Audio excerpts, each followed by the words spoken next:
Good afternoon and welcome to Lunchtime series with Kevin, where we add value to people's lives happening every day at 12 on eBiz Radio. The ever fascinating marketing and communications expert, Craig Paisley, back with us on the marketing segment. Craig, how are you doing? Well, yeah, great, Kevin. I like the term fascinating. Yes. And I wrote that because I was like, every time we speak, like I sit here in fascination going, oh my goodness, I didn't know that. Because some of the topics that we have spoken about are extremely complex, and people kind of look at marketing going, oh yeah, I'm gonna slap together a Facebook marketing campaign and make lots of money, and it really, there's so much that goes on behind the scenes and more to it. So coming from this expert conversation and expert opinion, you kind of go, wow. There's a science to all of this. There's more to it. Yeah, just to jump in on that point, that's a really great point that you make, Kevin, because that actually points very much to the way agencies are structured at the moment, to tell the honest truth, where there are specializations around a lot of these disciplines. And obviously an integrated agency is an agency that holds it all together, but that doesn't mean that every person in the agency operates across the different platforms. You still got your specialists in those environments. And I haven't even scratched the surface about some of these topics here. And so it's quite fulfilling for me to be able to go and do some of the research when we have these conversations and be able to share it with then understanding the applications that I've seen it in and felt it in the industry and with our clients. But definitely it is a science. Each of these is a very particular approach, and there's a lot of very clever people in the agency world and here in South Africa in particular relative to these key segments. And this is, it's really enriching for me as well. So, on that note, Craig, tell us about today's conversation, sort of where we're going today and what are we chatting? So today we're going to pick up on a really, really cool topic, and that is e-commerce. I don't know how much time you've spent in the space, Kevin. I don't know if you actually participate in e-commerce much at all. Do you? I don't. I know about it. So some of the stuff that you are going to mention today, I've looked at and thought as options, but because I am not a marketing person, I kind of go, cool. So it's going to be really interesting to find out more about it. So yeah. So before I dive in, I just want to give a quick recap of some of the key points from the B2B marketing piece that we covered last week. And in the week past, I'm surprised at how many more posts I've sort of taken notice of and lent into. And one really jumped out at me at the end of last week. And it says, LinkedIn means to B2B marketers what TikTok means to millennials and Gen Zers. And in other words, knowing more than ever what platform works best for you, at what you're trying to say and to whom you're trying to say it remains the priority. And I know you and I have picked up on a few occasions on the TikTok notion as to, everybody says that's where it has to be because that's the current in trend. But, it's relevant to a brand, to a particular audience at a particular time. But, you can see why I keep banging on the LinkedIn drum relative to B2B. And there it's sort of reaffirmed in that particular statement as well. So, while we're on the topic of B2B marketing, and before you're telling us and what we'll be discussing further today, don't you want to give us a brief recap of everything that we did mention for those who missed the show? They can check it out on the YouTube channel on the Lunchtime series with Kevin. So, give us a quick recap on the big takeaways of that conversation. Great, thanks, Kevin. Sort of five key summary points here. So B2B again is known as business to business marketing. And it focuses specifically on a logic process purchasing decision, whereas B2B, which is known as business to consumer, focuses very much on an emotional purchase decision process. Okay, B2B is very relevant to niche markets, while B2C is relevant to large-scale mass markets. And the number one priority for B2B is lead generation, while the number one priority for B2C is brand awareness. This is also a key point here. There is no one size fits all for B2B marketing. The approach changes based on the customer, the industry they work in, and obviously the budget that they got to invest with at that particular point in time. But again, another key point is B2B marketers also need to make sure that the user journey is seamless at each stage of their sales funnel, because they can't afford for somebody to fall off the sales funnel at that particular point. Yeah. And they have to be seen as the trusted partner. Amazing. Thank you, Craig. So today we tackle, with that in mind, we tackle the world of e-commerce. And like I mentioned, I know about it, but I'm not fully committed to doing anything yet. So what can you tell us about the world of e-commerce? Okay, so as with many of our shows, I like to open with quite a provocative statement from one of the reports I've come across. And today, the statement is actually the exec summary of a really interesting report titled The Future of E-commerce Reports 2021. And it's published by Shopify Plus, which is a division of Shopify, the Canadian e-commerce business, which is based in Ottawa, Ontario. And for listeners, Kevin, who don't know, Shopify is not just the name of the business, it actually is the name of the company's e-commerce platform, and equally so, monolithic branded approach, it's the name of their retail point of sale system as well. So yeah, I just want to share that I'm a really big fan of Shopify. I followed them for a long time. I've watched a lot of small businesses in South Africa also take up Shopify. The e-commerce solutions are really, really great in that they enable millions of businesses worldwide to sell their products directly to consumers via social media or via online platforms. And it's a fairly straightforward subscription model where business of any size, from solo players to medium-sized enterprises, subscribe to a package, and in that package you get various forms of templatized design, various forms of layers of depth, plugging in your social media, and then you build out your website look and feel, and literally you start trading immediately. A really great proposition. Yeah, I mean, and like I mentioned, I know about Shopify, so and I've seen the actual templates and considered using them for some of the leadership programs that we run, but is it really as simple as that? Like, is it simple? Yeah. Really the case?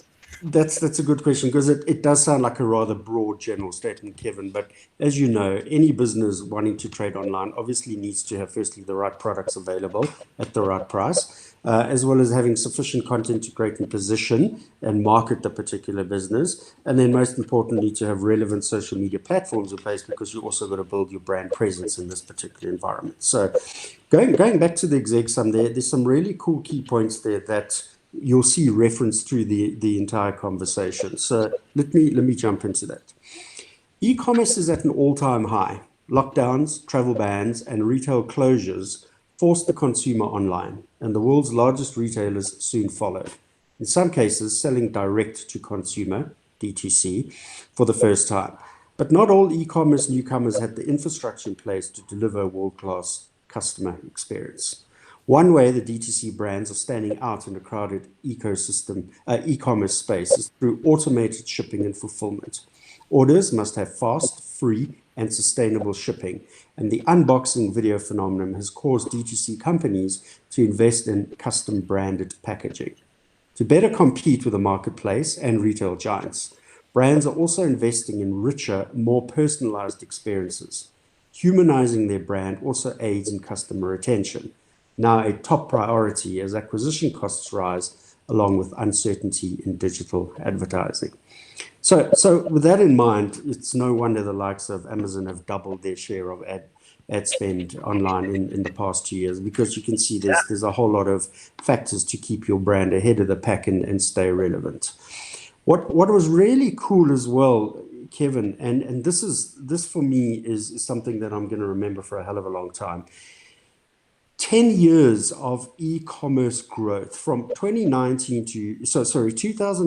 to 2019. E-commerce grew from about sort of 4 or 5% of total retail sales to just over 10, 12%. In 3 months during COVID, Sure. 3 months usurped 10 years of growth of e-commerce. That's ridiculous, eh? It's unreal. Wow. 3 months, 90 days usurped 10 years of e-commerce growth at the beginning of lockdown. Yeah. Okay, so you can see that this really is an important proposition.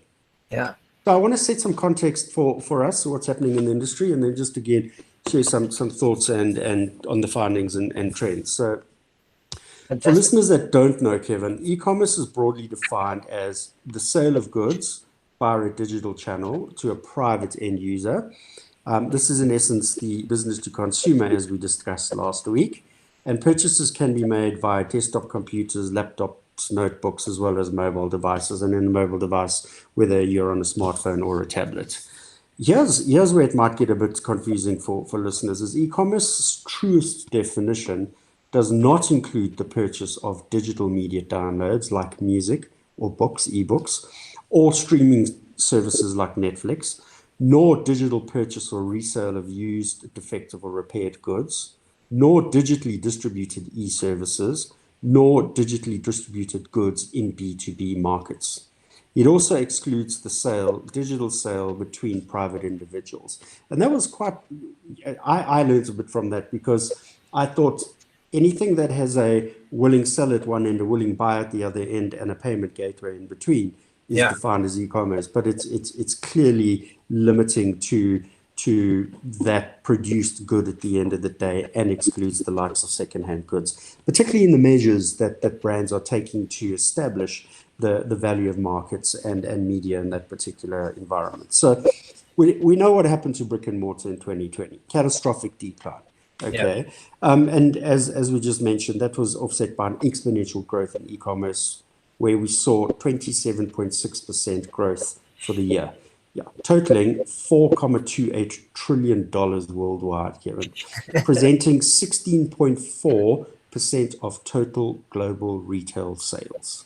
That's insane. That's such a big number. Hey? It is. It's huge. So to quote the Shopify report again, this is really encouraging. So it's not just Gen Z and millennials driving this trend. Older shoppers have moved to online. And according to a global survey across 11 markets by Shopify, 84% of consumers shopped online during the pandemic. Again, those are substantial numbers.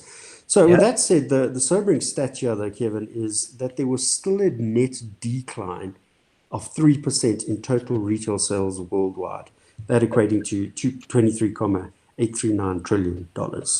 So whilst we saw that exponential growth in online, while we saw the skyrocketing of values in other territories, the net impact on the retail industry was a decline of 3%. So you can see that COVID has absolutely obliterated many, many segments. If we look at last week, we spoke in the B2B environment, where the B2B conference and eventing space, that declined what was about 15.8 billion to 5.9 billion in 1 year. It's absolutely obliterated many businesses. Yeah. E-commerce's growth in 2021 will slow down to at least half the growth it had in 2020, and that's due to three key points. And I think number one being the most obvious is that brick and mortar retail is on the rebound as the lockdown eases and people are starting to move around more freely in some of the markets. And it's also anticipated that long-term growth that was expected for digital purchasing almost happened instantly. And, the stat that I gave earlier about the 3 months is the proof point there. So all the forecasting that the market is due for your compounded annual growth year after year over 3 to 5 year period, that just brought it forward into that 3 month to 6 month cycle, which means that it's not going to continue at that trajectory. It's flatlining to a large degree, and therefore the medium growth is at a much lower percentage. And it's also understood worldwide that retail is going to recover by about 5.1%, which again pushes the bricks and mortar support mechanism as well. So yes, it's well established, well entrenched, and it's reached a really nice pinnacle, but it's going to be a much slower growth up from that point again. Sure, Craig, the numbers are staggering. I mean, it's quite astounding to hear it. E-commerce sales growing up by 27.6% last year and totaling the $4.28 trillion worldwide. Where are we actually seeing the growth, and what can we learn from it? Okay, so, I'd probably say that the growth is everywhere, and that's not a lie for me, because if you consider just about every single market in the world, would have had some movement and an increased take-up in e-commerce during the early stages of lockdown. But yeah, as I expected, and I'm sure you would have as well, the top movers are obviously China and the USA. But there's some interesting stats that came out of that. So looking at an article from business.com titled "The 10 Largest E-commerce Markets in the World by Country," I noted the following top 5 markets globally. So number 1 is China. It's the world's biggest e-commerce market, and it's led by an e-commerce platforms, Taobao, Alibaba.com, and Tmall, all subsidiaries of the Alibaba Group. Now, I don't know if you know the Alibaba Group well at all. Phenomenal business, incredible B2B proposition as well. It really, really is. The annual online sales totaled $672 billion, reflecting a growth rate of 35% in China, and e-commerce's share of total retail sales was at 15.9%, apologies. Yeah. Second is the United States. Now, interestingly, the United States used to be the world's leader, having been the number 1 e-commerce environment for over a decade. They dropped to number 2, and obviously substantial drops, because when you see the figures, you'll realize the difference in the market shares here. So the market is led obviously by the likes of Amazon and eBay. Their online annual sales total 340 billion, almost half of China's total, Kevin. Wow. And e-commerce, now here's an interesting one here. Their e-commerce share of total retail sales was only 7.5%. So there's an interesting correlation between the total spend versus the percentage against retail in both China and America, almost a direct correlation in that environment. My biggest surprise here is the UK, the small little muddy island, ranked number 3 as the biggest e-com market worldwide. Yes, a substantial drop between the first 2, but it usurped the rest of the EU marketplace. So the market's led by Amazon UK, Argos, and Play.com. Annual sales totaling just over $99 billion. And the e-commerce share of total retail sales is 14.5%, making it one of the highest total retail sales in e-commerce worldwide. So if you look at China at 15.9%, USA down at 7.5%, and then the UK back up at 14.9%, you can understand why it's in position number 3. Yeah. Okay. So Japan came in at number 4. But here's something that's really important for this entire proposition, is that it ranks the number 1 mobile commerce. And it'll be interesting to see where they rank in the next few years, because e-commerce's natural progression is into an m-com environment, an m-com space. And then obviously, I think we're going to see the likes of the biggest countries with the highest populations and the highest mobile usage, pushing up the rankings there again. Their market is led by Ritukan, which over the years has acquired many of the smaller e-commerce sites around the world and created a nice aggregator platform. Their annual online sales totaled $79 billion, and their share of online to total retail sales was quite low at 5.4%. Closing out the top 5 of the global e-commerce markets is Germany. Their market is also led by Amazon, but eBay in this instance as well, with the local retailer Otto included as a major player. Their annual sales totaled $73 billion, just behind Japan, and their total e-com share of retail sales is 8.4%, a really nice position. France, South Korea, Canada, China, and Brazil, at least Canada, Russia, and Brazil made up the remainder of the top 10 e-commerce markets. So I guess you could expect to have the UK and the Germany ranking as well as they do, considering that they probably 2 of the biggest economies in Europe at the moment. Yeah, you're right about that, Kevin. But with the top 5 markets totaling almost $1.3 trillion, where does South Africa rank, and how are we doing there? Yeah, I was pleasantly surprised, and it's really, really good. And obviously one has to, again, look at it in the context, because as you go down the rankings, there are really big incremental jumps to the lower bands of income. But South Africa did well. It ranks 37th largest e-commerce market in the world, with a revenue of $3 billion US dollars. The market grew by 15% last year. I didn't get the chance to establish what the ranking was prior to COVID and prior to this 15% growth, because 15% taking you to 3 billion, they must have been quite far down. Takealot is the market leader with $69 million in revenue, followed by the likes of Woolworths with $46 million in revenue, and the Macro Group, which is across Macro, Builders, Warehouse, Game, etc., with $36 million in revenue. The top 5 online stores accounted for 43% of the net sales of the top 100 online stores. So there it's the 95-5 principle, not the 80-20 or the 90-10. Yeah. So Statista Digital Marketing Outlook report states that South African e-commerce market is expected to grow at a compounded growth rate of 14% over the next 4 years. So that's quite encouraging, seeing the 15% jump. 14% compounded annual net growth over the next 5 years. Yeah, look, that is slightly less than that particular jump, but I think we very quickly will get to a saturated market in South Africa, and there will be a slow trajectory thereafter. With 35% usage, in fact it is. It's 35% usage of e-commerce in South Africa, and that really is at the pinnacle and almost reaching saturation point. The e-commerce BD report identifies the top 5 segments in South Africa as follows. Fashion being the largest at 29% of e-commerce, which I suppose we probably all expected. Next is toys, hobby and DIY, which accounted for 27%. Then electronics and media, which accounted for 20%. Then furniture, appliances, which accounted for 16%. And finally, food and personal care, bringing up the remaining 8. And I would anticipate that the likes of hobby and DIY really shot up the rankings on the back of COVID as well, with people being home-based and things like that, and really changing their behavior and other lifestyle needs, fixing the home, spending more time in family groups and really engaging. So hobbies and gaming and all of those things, taking the lead. I must say, Craig, that just looking at those stats, I think it must say something about South Africa when fashion is the largest segment.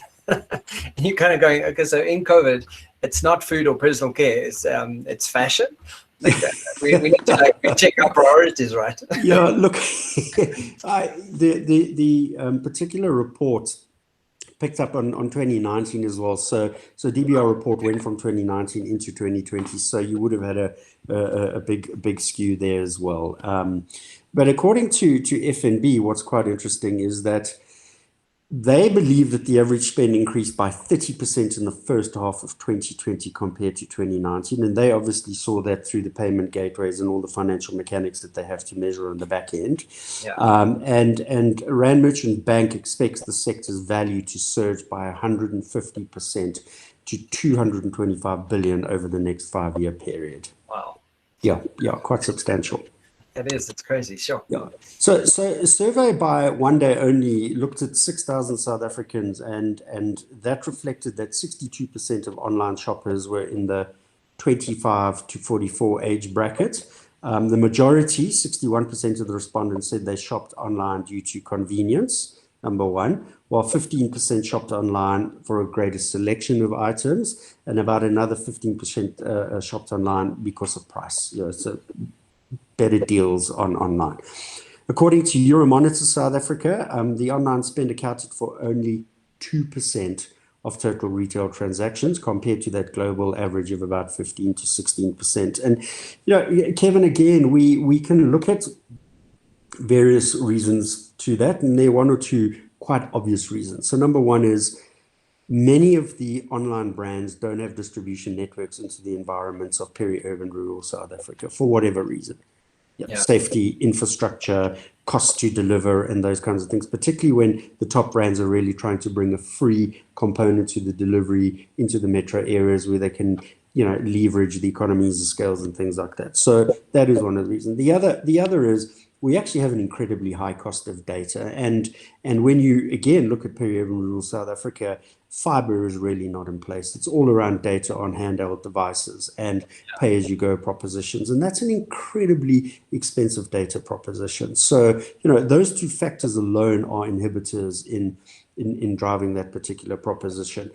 I think other aspects there as well is South Africa consumers are still quite a cash-based society as well. So, those three aspects alone are really truth points for why we only seeing 2% as a total spend of retail sales in South Africa. Yeah, and until you speak to it like this, Craig, considering the infrastructure of the country, how that would affect delivery, the fact that we have really expensive data, and the fact that we are cash based. So many countries, they're already functioning in such an online space that it's quite remarkable to see that factors like this would impact the e-commerce as a sector. Kevin, just reference the Gini coefficient and get you to understand the greatest disparity between income and classes in South Africa. There again is another proof point. We're just nowhere near enabling an economic band at the lower end to enable that market to step into these particular propositions. It's a tough one. But I mean, it is good to see the ranking in top 50 e-commerce markets. So I mean, that's a really good point for South Africa and to take away from today's discussion. Going back to last week's discussion in the B2B, we saw that the top 7 channels most relevant to B2B marketing are all digital, or aspects of digital. With e-commerce, everything is dependent on digital. How does that translate into what the brands need to do online to be successful in e-commerce? Yeah, that's a loaded question, Kevin. And the reason I say this is because there's so many steps and actions that need to be in place and taken to ensure e-commerce proposition is successful. So, yeah, and again, the first thing I want to say here is e-commerce is all about omnichannel. And that brands really need to realize that the shopping experience needs to be available and extended across all of the channels, all of the devices, and all of the platforms.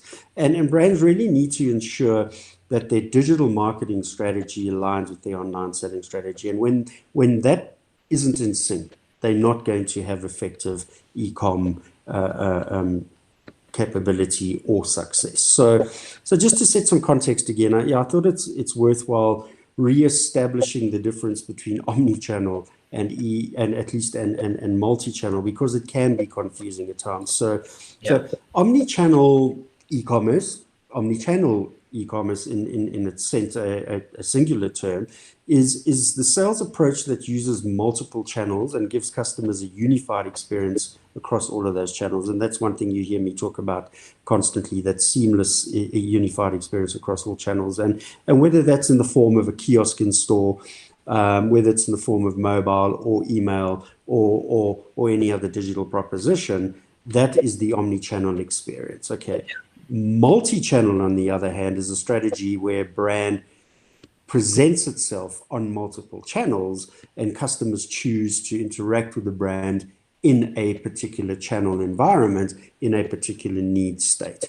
And those channels could be apps as well. They could be websites. They could be mobile websites, could be emails from a newsletter point of view, most definitely brick and mortar, social media, experiences, events, all of those collective elements. But you engage in a particular need state, mind state, one-on-one engagement through that particular channel, whereas in the omni-channel e-commerce, it's that seamless transaction. So interestingly, though, what is said is that omni-channel actually completes the multi-channel strategy. And when you get to understand the start of a journey and the end of the journey through that omni-channel environment, you can actually see how that fits quite nicely into that statement. So omni-channel completes a multi-channel strategy. Yeah, I was just going to say, so your omni-channel could be part of one of the legs of your multi-channel.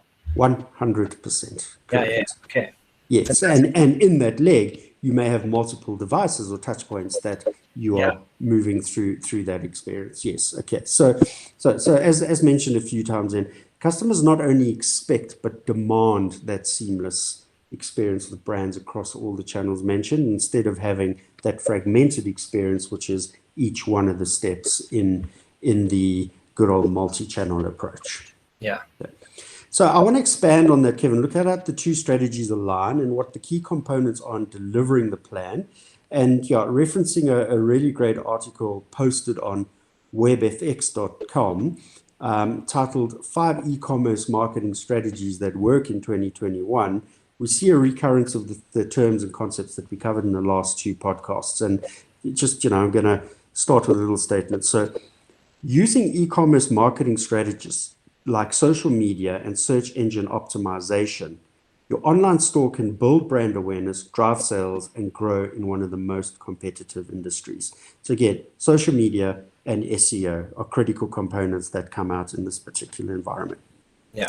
So I'm going to start with SEO. So when you operate your business via an online store, customers need to understand and know where they can find your store. And SEO helps rank in the search engines, thereby driving traffic to your websites. And by identifying and targeting the keywords and phrases that shoppers use to purchase your product, you'll find the ease for that search to find your site and drive traffic to your site.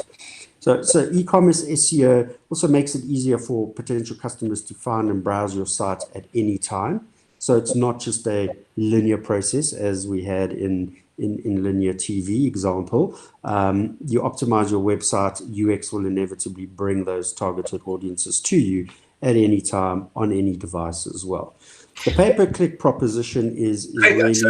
Just on the SEOs, yes. just as a notable point, like having a business and being a business owner, I always thought I was one of those like, well, it's my website really doesn't need an SEO, but it really does work, right? When you really have an expert that's optimizing your website to be found, it does wonders. So if anyone listening out there hasn't considered it yet, I would highly recommend that you definitely get an SEO expert, because it does really work.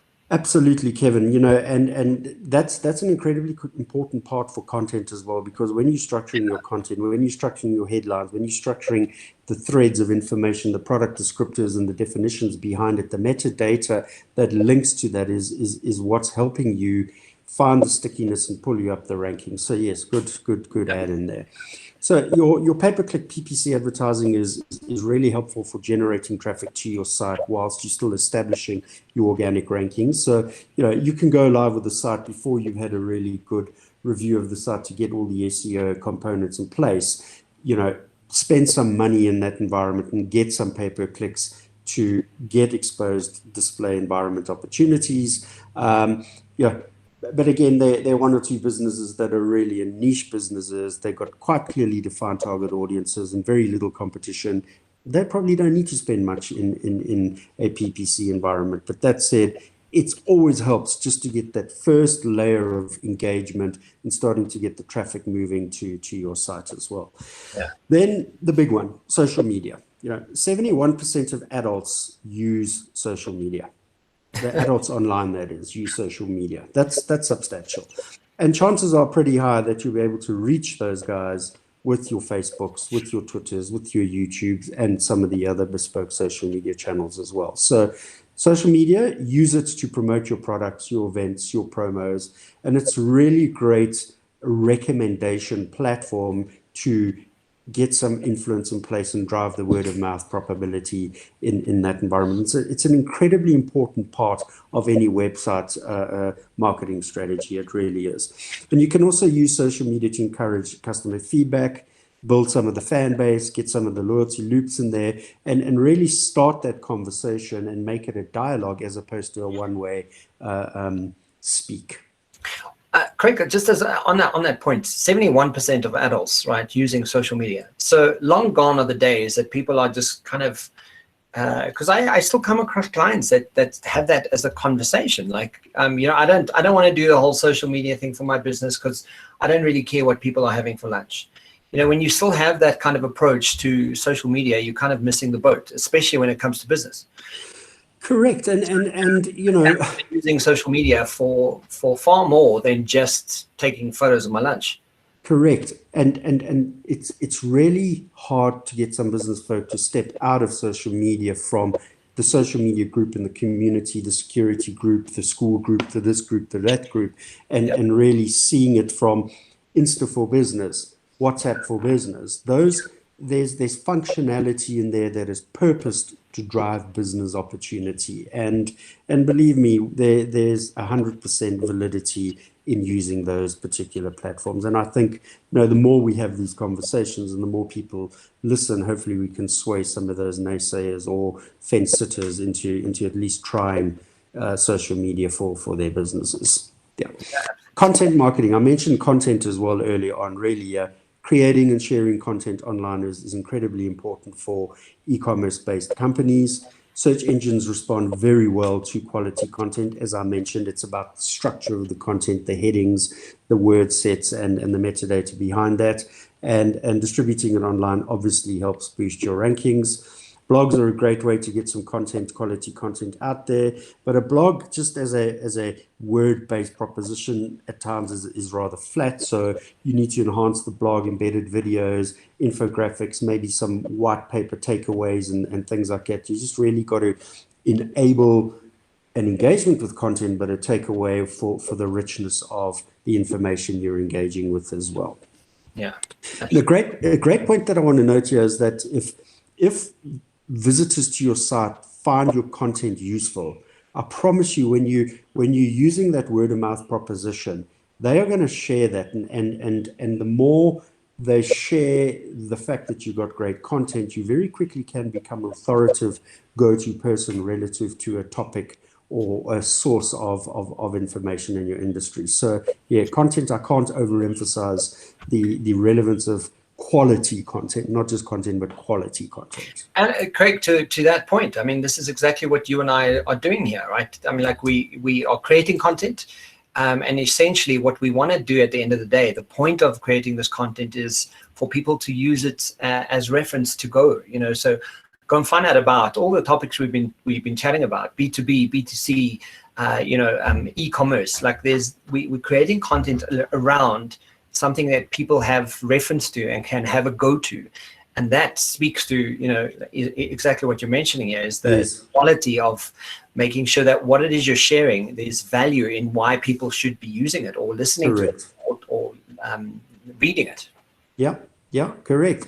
And what's really great about the last 3 or 4 podcasts that we've delivered is these 5 points that I'm covering here are really well covered and referenced in just about every single one of those conversations. And the one that many people just bypass, and that's the one I'm going to touch on now, is email marketing. The good old dark marketing where you've got a great validated database and you pushing a message directly to somebody to now engage with that content that you prepared is something that's still, particularly in a B2B environment, I must say, is one of the top end mechanisms to engage with consumers. So email newsletters are definitely a great way to share latest updates, your posts, new product offers, coupons, drive competitions, all through your email.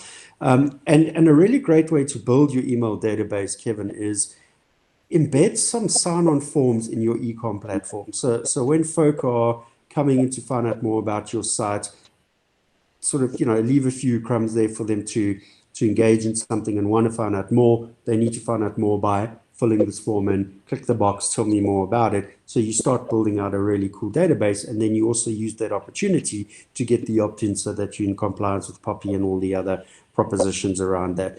You can also get them to subscribe, so they've opted in once. It's on a monthly basis, not a weekly basis, and they define the frequency with which they want to get the information. And now you can just start pushing that particular proposition to them. And then again, on the back end of that, you can start measuring quite clearly what are the topics they're engaging with, what are the offers that they're clicking on, and those kinds of things. So you use that data to build a richer, truer vision of that particular customer in real time as well. So then you can start targeting bespoke newsletters to those particular individuals or those groupings that have common shared interest.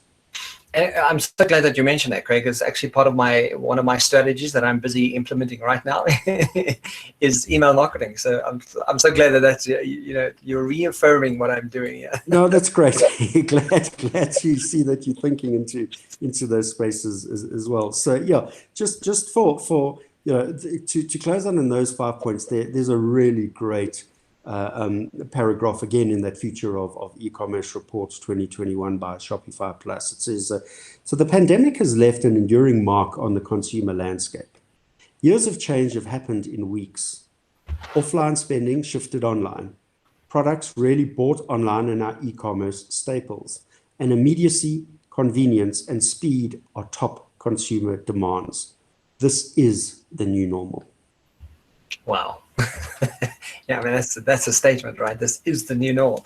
As you mentioned earlier, with that in mind, what are some of the key points or tips from today, Craig, that you've shared to our listeners and aspiring young marketers out there? Because I think there are some very valid points that we need to take away from today.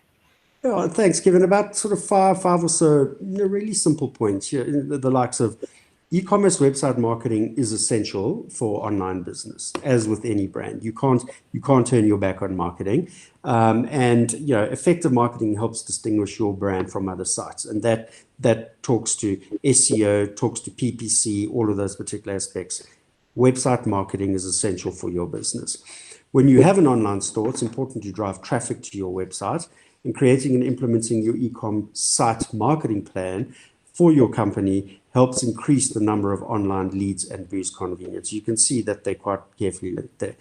The e-commerce marketing makes it easy for potential customers to find your website. And remember, many online sales take place because consumers and customers are actually looking for a product. They're looking for a specific product and service. And if you can position your proposition to align with it, that they're finding you in the right place with the right word set, well, obviously that's what you want to achieve. And by optimizing your site, your company is more likely to show up in those particular environments of search.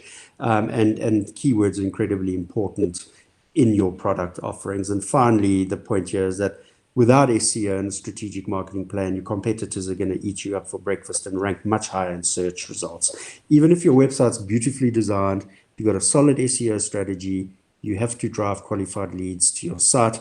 That's what's going to give you the win on the day. Absolutely. Craig, so thank you. That was a fantastic conversation. I'm glad that we could speak about e-commerce. It's going to, as you're speaking, I'm kind of formulating a plan here in my head. So what do we have up for next week on the podcast?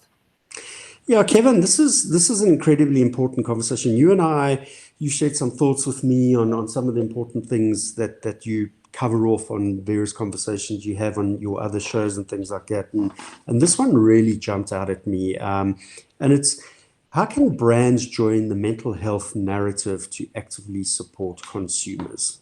Oh, wow. Yeah, it's a big statement. So, yeah, just from the get-go, it's encouraging to see that there definitely are a number of brands that are already supporting mental health initiatives like Mental Health Day, which happens on October 10 each year. The World Health Organization, a big proponent and supporter of that. We know that many beauty brands support the mental health awareness aspect as well.